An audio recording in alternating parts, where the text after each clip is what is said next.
Okay, so I was just notified that I wasn't recording. My apologies. I will just do another brief introduction to those of us who are joining. This again is, I'm presenting to you on takeaways from the National College Admissions Counseling Conference that I attended at the end of September to bring you the latest from the field. So let's talk about today's topics. Hello. Okay, I was just notified that you cannot see my screen. That was Mr. Lorrie. He has just joined us. As I mentioned to you, we have a few of our counselors here with us today. Please let me know if you could see the screen now. You should be able to see this. Okay, so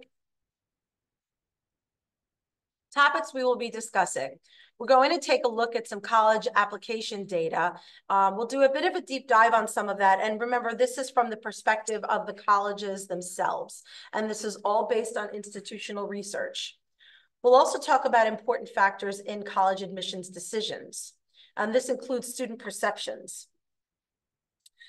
Colleges have also shared some data with us on how they intend to use AI with the college essay process, and a little bit of a deep dive into test optional admissions as well.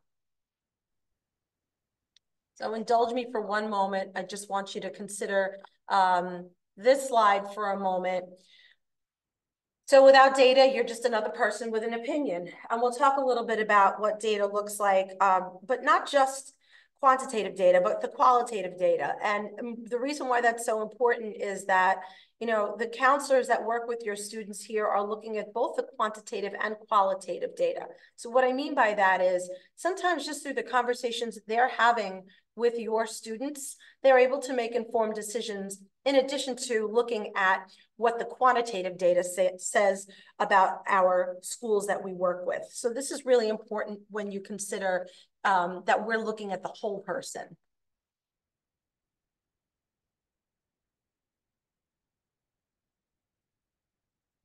Okay, so our sources here for this slide, just take a quick look at this slide here. What you're going to see here comes from data in the field. You'll hear mostly that quantitative and qualitative data that we just talked about. But remember that what we share also comes from careful analysis of college admissions data. So when you have conversations with our counselors, they're basically providing you information that's coming straight from what they know from those colleges and those resources. So let's keep in mind that, yes, again, last year was another application cycle with an overall increase in applications. Not quite as high as what we saw the year before. However, it was still a 7% increase over what was shipped out to colleges in 2023. So the year before that, the class of 2023, it had increased 10%. In 2024, the colleges saw an overall 7% increase in the number of applications. Another thing to keep in mind that's very important is when we think about the applicants that are coming from overseas, do we think about how that grew at triple the rate of applicants from the US? That's a pretty substantial number. Also, there are some data here to show what the increase is in underrepresented populations and first-generation students.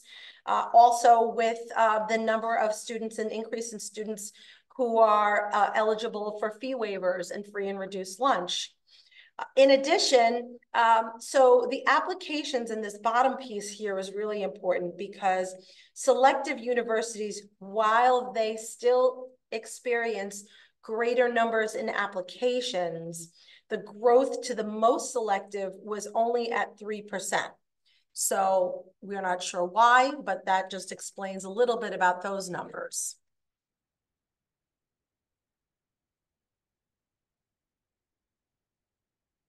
Okay, so I really like this slide. I want to show you that. So let's look at the volume of the applications. So we've got two lines here. The top line, the blue line, represents students who submitted 3 or more applications, and the red line represents students who submitted 7 or more. But let's pay close attention to the dates here.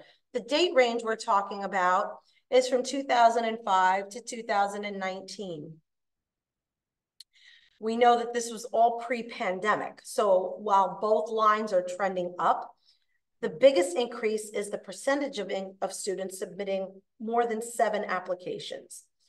So that number went from 17% in 2005 to 39% in 2019. We know that that number has continued to rise. So while the slope for that bottom red number over 7% does represent students who are submitting more than 7 applications, I can tell you that the trend at Schreiber is probably a little bit higher than that because our students are certainly sending more than 10, 12. We have some students that are sending more than 20 applications to their schools.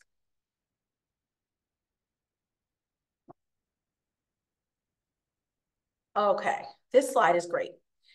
So these are the results of a joint study with the Harris poll. 1,010 students answered a survey that asked them what they thought were the most important factors in college admissions. So let's take a look at the top 2 factors there that are in that red bracket. 56 to 57% of students answered that their grades and test scores were the most important factors. Now, some of the rest of those numbers, if you look further down the graph, they might be a little bit surprising. Only 26% of students said that the strength of their coursework mattered the most. And the council recommendation is ranked at the very bottom.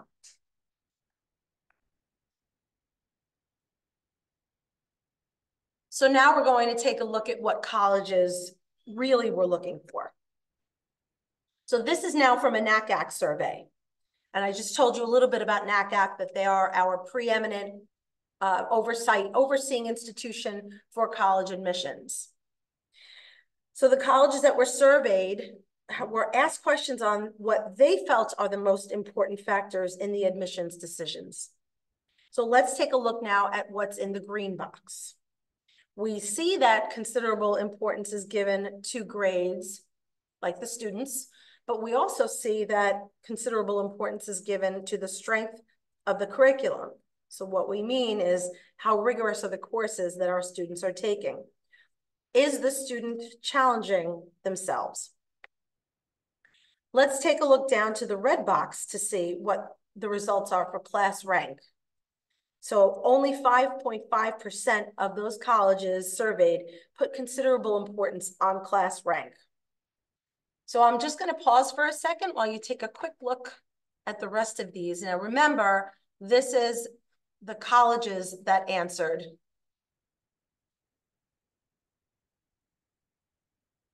Okay.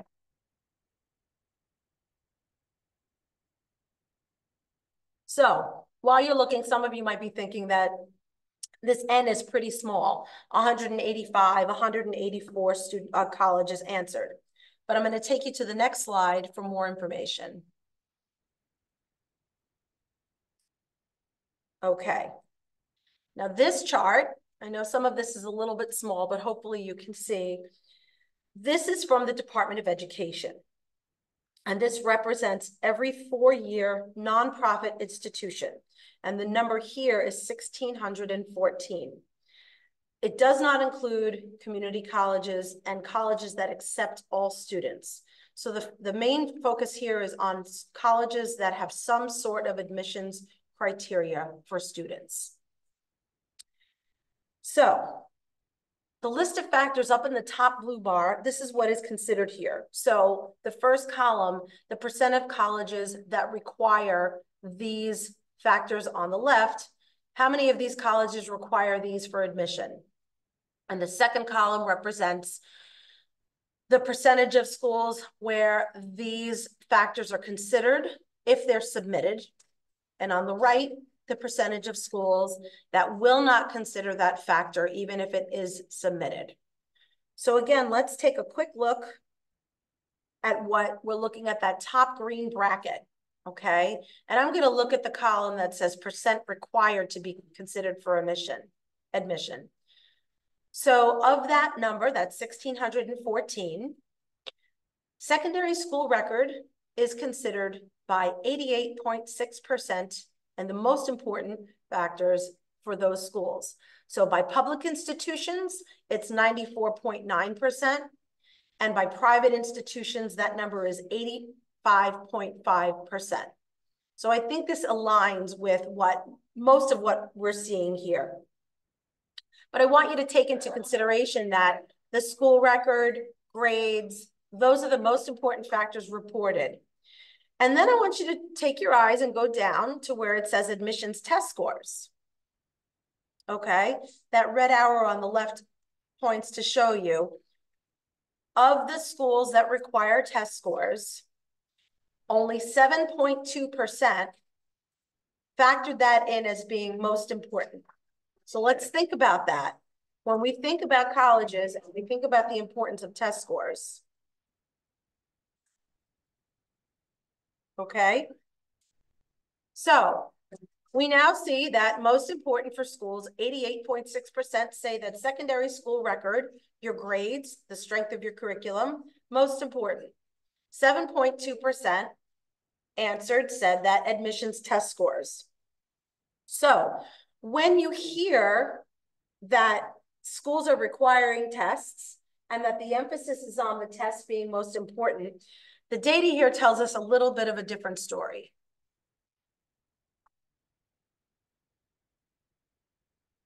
So this is just a short, quick summary of what the students' perceptions are. And this comes back from that report I just showed you a few minutes ago.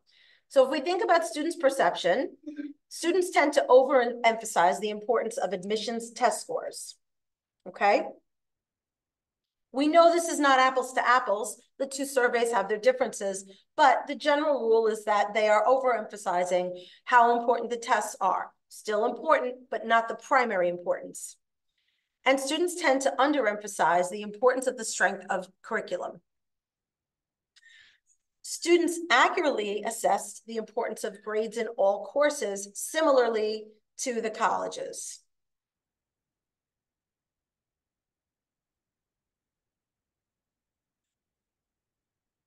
So this slide here, I wanted to point out to you because again, it's a little small, but let me explain what's happening on this page. Let's take a look at the data. We hear so much about the selective institutions, especially the Ivy Leagues and the little Ivies. So when we talk about little Ivies, we might be talking about Vanderbilt, or we might be talking about schools like Emory. So thinking about those institutions, look at the graph on the upper right. Of all of the colleges in the United States, only 33% of those institutions have acceptance rates between 0 and 10%. So if you could see that upper, almost looks like it's white, that number there is 33%. So as a matter of fact, if you look down at the bottom, most of the colleges have acceptance rates above 50%, which leads us to the average acceptance rate that you see in the upper left of 73%. This also goes against much of the perception that we hear when it comes about getting into college. So let's talk a little bit more about standardized testing. For both the SAT and ACT, we see that students are submitting scores to public institutions at higher rates than at private institutions. Here at Schreiber, we don't track the percentage of students who submit test scores because that is something that students and parents submit. We do know that Schreiber applicants take tests, and they do submit their test scores after consultation with their counselor and reviewing where their scores fall within the data that the colleges have issued.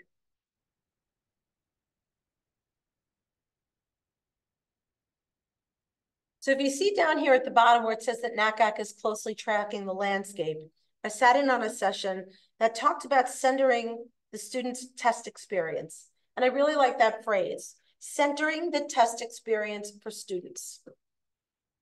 When the counselors meet with your students, they are considering with them, is it a good idea to submit? Should we not submit? We're very close. What do you think? There are also sometimes conversations that the counselors have amongst themselves about a particular situation. What would you do? What would you do? Because that's how we best learn from each other. And that's what the landscape is right now. As long as test optional is there, it's going to raise questions from everybody. What's the right thing to do? But we have to consider the individual student's experience on whether or not submitting tests or taking tests is a good idea. We have to also consider the test policies of each college. So when we talk about test optional admissions, we really can't paint it with a broad stroke because it's too nuanced for every school. So now consider your own child. Think about what their workload is, what's their schedule, what kind of time do they have? And most importantly, think about the buy-in. Think about for a second, and it's hard to be objective, and I say this as a parent myself. Think about what their thoughts are. What are they thinking when it comes to taking the tests? Are they indifferent or are they eager? Because that also is something to think about, whether or not you want to consider submitting test scores. If your student maybe has focused so much more on other parts of their application, it might just be a good conversation to have with your counselor.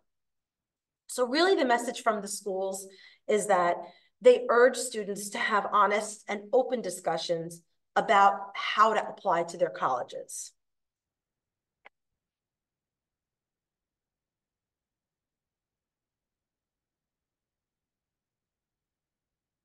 So an overwhelming majority of institutions have some form of test optional policy in place, 69% being strictly test optional and 24% being completely test blind. The main point of this slide is that only 7% of institutions are requiring test scores to be considered for admission. So higher rates are being seen in public institutions compared to private institutions. And I think that if you're a parent going through the process with your child, you'll see that that data is true. Where it's starting to change is with some of the public institutions versus the private institutions, and also some of the selective institutions. What we're also hearing right now is that many schools, let's leave aside the University of California or the State University of New York, but many schools are now committing to the fall of 2025. So that's this graduating class. Many schools have not made decisions yet for the class of 2026. Those are our juniors and beyond. And of course, as soon as we find out that information, we will share with you. Another piece to look at, the numbers of schools that are returning to testing. Okay, and that is at 6.6%, also a relatively small number. So the first arrow that you see here, for all schools that require testing, that includes schools that never went test optional and those that did and went back. And the second number are the schools that are returning. Those are the schools that did go to test optional policies and have gone back to requiring the tests. So I'm going to transition away from tests a bit, and let's talk about using AI in the college essay experience. AI was discussed quite a bit when it talked about efficient ways to focus on how it can be used with admissions data, and especially for admissions professionals when it comes to analyzing the data and sorting through the thousands of documents they get from students. However, there were a few meetings where using AI with the college essay process and how counselors can use it to optimize their work did come up. So here, when we talk about AI, it's talking about how it can be used to provide useful feedback with students and their essays.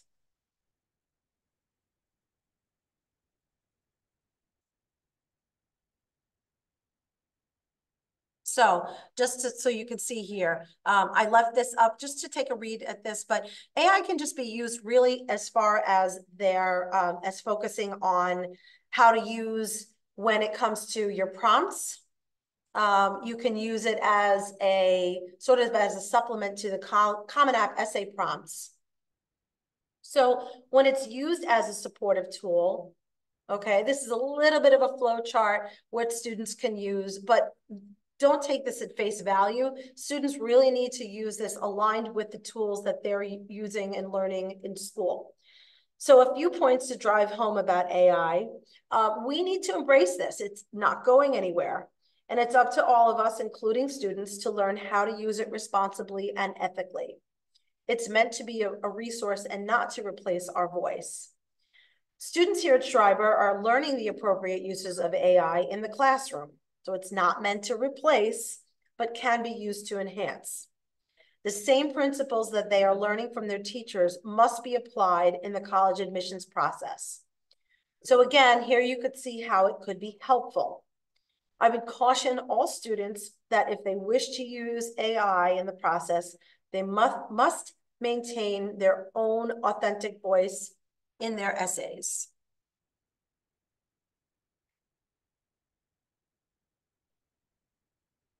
So another takeaway to bring up is the role that the media plays in college admissions. Think for a moment what this was like when you applied to college. We didn't have digital media sources bombarding us with constant messages from unknown sources. This is what our students face today. Those of us who keep up to date with articles typically read about only 2% of the total institutions, and these schools accept fewer than 10 or 5% of applicants. As with any news story, we must question the sources. Keep an open mind. Is the article an opinion piece, or is it based on institutional research? If you are influenced in any way by print media or social media in your college preferences, do two things. One, do your research on the institution. Learn the priorities and their mission. Does what you read align with your research? Also, most importantly, is to know your own family and personal values when selecting your colleges. And this is something we've talked to students about as well. If you are satisfied with selecting only schools that are known, or maybe something that you've seen on TikTok or in the media or in the back of someone's car, that's fine if that's how you want to approach your college admissions process.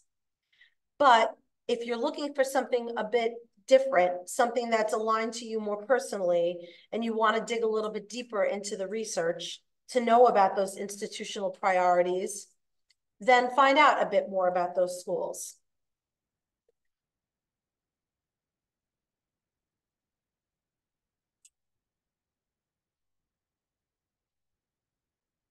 So to summarize, the landscape for college admissions continues to evolve. This will take place over the foreseeable future. Our kids are different, we're different. It's not just because of COVID, it's because of all different factors. The way we send and receive media and messages is entirely different. So we have to keep ourselves informed, and we have to keep sharing the information with you. Don't expect that anytime soon that colleges are going to standardize their processes. I would say that, again, some of the larger state institutions may have standardized some of their application processes, but at each school, things tend to look a bit different. So it's incumbent upon the students themselves, and of course with your assistants and with your counselor's assistants, to know what they are looking for. But when it comes to things like test optional, when it comes to things like specific requirements, it's really up to the students to know what the college is looking for. We also need to move away a bit from only the schools that we're hearing about. There's nothing wrong with those institutions. In fact, they're some of our strongest institutions. But what happens is that it overshadows some of the other very strong institutions that are out there, and there are thousands to choose from. So what it is also doing is leading to the perception that college is a scarce resource instead of one that provides opportunities and access for all students. Okay, and that's really how we should be looking at the higher education landscape. It should be considered for providing the best education possible to the most people possible. And the last piece too, and this came up quite a few times at NACAC, is that, we're making decisions or evaluating data on test optional when the first class to graduate that was impacted fully by the pandemic just happened in 2024. So it's a little bit early. Some schools are making decisions to go back for whatever their reasons are. And for as many schools that are saying that there's evidence to support one thing, you'll find evidence to support something else. So again, it goes back to those institutional priorities. So keep the conversations with your counselors going, keep asking informed questions. And at this point in time, I can take some questions from all of you. I see there are 2 notes in the chat, so I'm going to go to, okay. Can I clarify? Let's see, does Schreiber give class ranks? Schreiber does not give class ranks. We don't rank our students. We do provide their GPA. We do also provide on our school profile, we give a grade distribution for colleges. So they're able to figure out what that is. And that will be posted. It should be on our school website, but I'm going to double check and make sure that our current profile is up there. The next question, I'm going to ask Ms. Taylor, maybe I can answer this. I have some questions about your question. You're asking about the test scores. So maybe we can, you can send me an email and I'd be happy to answer that for you. Okay. In your slide factors in administration, do you think that the 7% consideration of test scores in admissions correlates with the fact they have no test scores to consider? That's a good question. Theoretically, that number would be lower. That's a really good question. So much of the data in those 7% of schools showed that students from historically underrepresented populations did not submit scores. Students from more affluent communities did send scores. So they definitely had a pool of scores to look at. I think that I don't know. I think for whatever their reasons are, and you also could see there's lots of articles that talk about varying factors. Again, I'm going to go back to the priorities of the institution. So when you're thinking about those schools that those top 2% of schools in the country, not top 2% in desirability, that's just those 2% that we hear about. They, for whatever their reasons are, they felt they needed to go back to using the test. So I hope that answered your question. Is there a breakdown of acceptance rates for applicants who do not submit test scores categorized by different tiers of schools? So if you're referring to Schreiber students, there is not, because that is not a data point that we keep here. Counselors have conversations and make recommendations to students about 2 things. 1, whether or not they should submit test scores, and 2, the schools in which they should apply. The counselors all create balanced list of schools with your students. And what that means is a balanced list of schools that are reach schools, target schools, and likely schools. And that's not only based on acceptance data, but it's also based on selectivity. It could be, for some families, it could be based on a financial fit. So at the end of the day, when you hit submit to send those colleges and to send test scores, those decisions are made in the home. Can I discuss the timeline with students meeting with their counselor in the whole college process? Yes. I'm not sure what grade your child is in, but we get started. We have a kickoff meeting with parents on December 5th to talk about the college admissions process for juniors. We start to have those individual college meetings in January, typically around, usually somewhere around January 8th or 10th. I'd have to go back to the calendar and see, but usually that's when they start.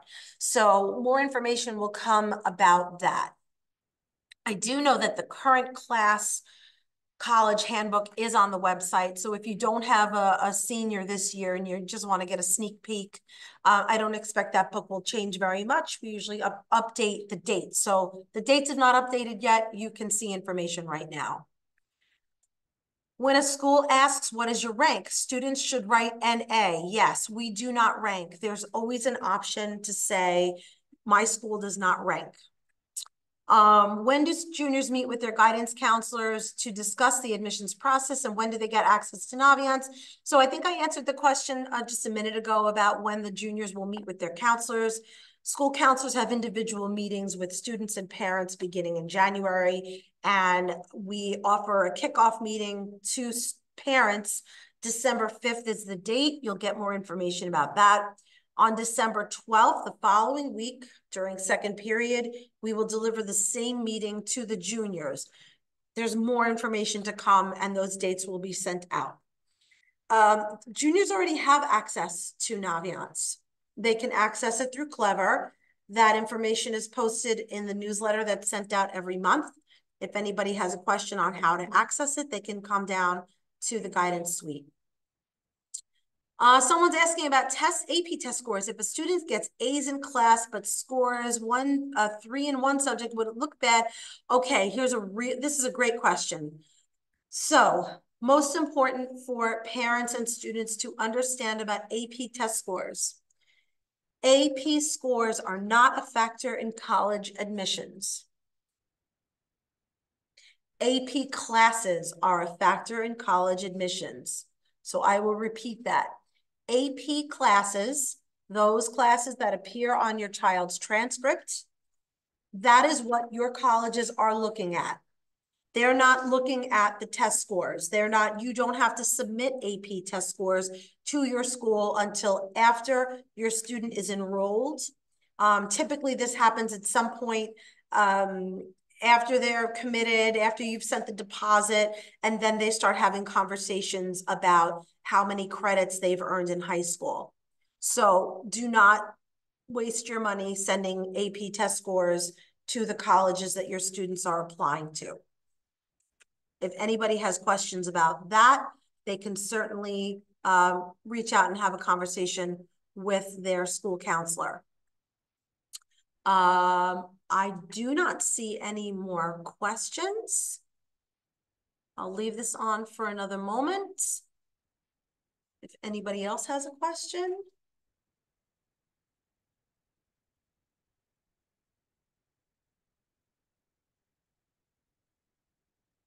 Oh, okay. Oh, my question was about one of your slides that showed a table of what was most important factors in admissions, shows 69% testing not required, but okay. So what that means, so if a school, so here's a question. One of your early slides that showed a table of what was most important factors in admissions decisions. Column 2 shows 69% testing not required, but so there's a segment of schools that are test optional, that they have a no harm policy when it comes to admitting the test scores. So if you decide to submit, they will factor it into the admissions decision. If you decide not to submit, it's not going to harm your child. But this is where knowing what the test policy is super important, because some schools will ask for an additional essay or some kind of portfolio, or some won't ask for anything at all. But it is the responsibility of the student to know exactly what the school is looking for, either in place of the test scores or not. It's either a factor in it or it's not. I hope that clarified it. Couple of other questions here. What is Naviance? So Naviance is it's a platform that we use for, on our end, we use it to submit documents to schools. We also use it with your students, maybe to look at some of the admissions data, to make some decisions and do research. Students have the opportunity, they have the accounts as early as the counselors will start to go in and show the students when they meet with their freshmen, this is what it is. We don't expect freshmen to be doing college research, If there is that, every once in a while, we have a really eager freshman who wants to do that, that's great. But by and large, we don't have the expectation that they are doing that. But freshmen can use it to do some interest inventories and career searches. It's just something to get them thinking. Once the students get into 11th and 12th grade, then they're using it a little bit more for data, having conversations with the counselors. We use it to upload all of our transcripts, letters of recommendation are sent through there. Any of our documents are used through that platform. Do the students need to make appointments with the counselors, or the counselors meet with every student? So the answer is yes to both. Students, if they want to sit down with their counselor and make an appointment to discuss anything pertaining to college, that answer is yes. If your child is a junior and you're talking about that process, we will go through the process and explain how juniors will make appointments.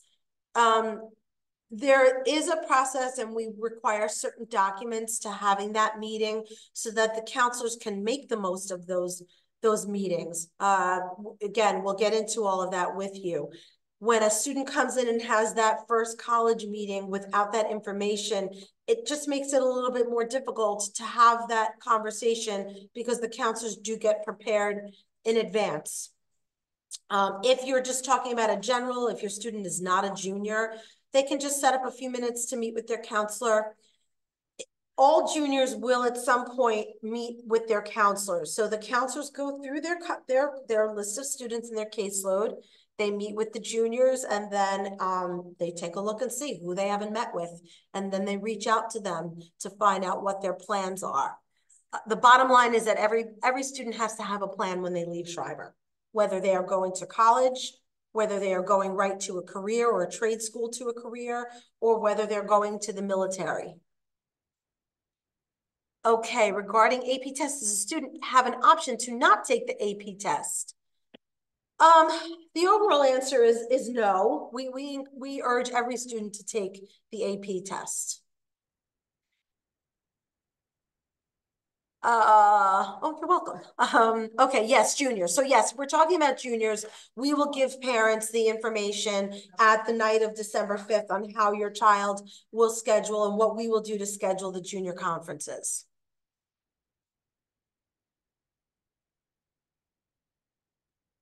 You're welcome.